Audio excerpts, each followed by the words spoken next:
Okay, we're going to go over 3 vocabulary words from James and the Giant Peach.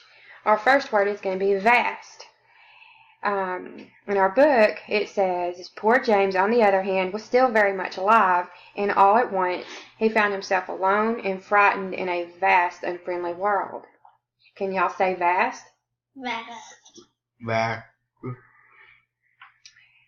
Vast is something that is very large in size. The vast majority of children love ice cream.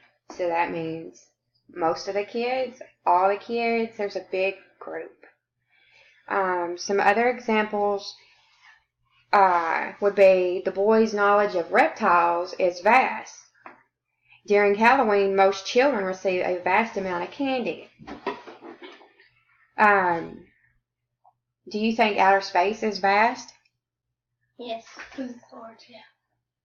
Can a mouse's house be vast? No. Right. No. So that's our word is vast.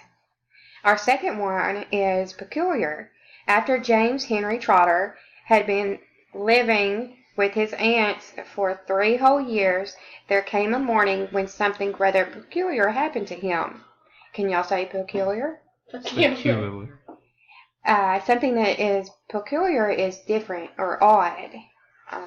The milk has a peculiar taste.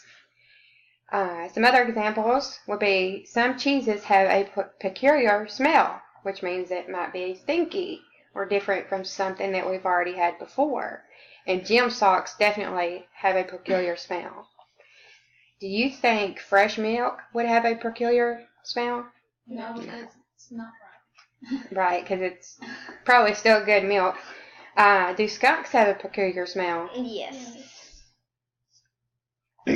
Okay, our last word is desolate.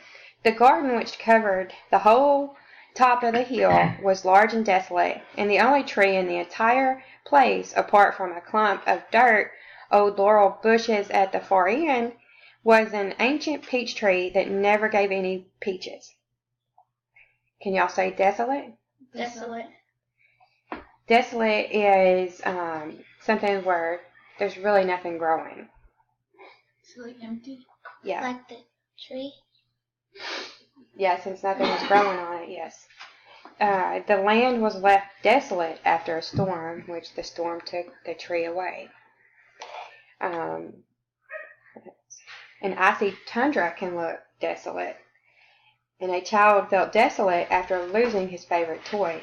He felt empty. Yeah. Would a forest be desolate?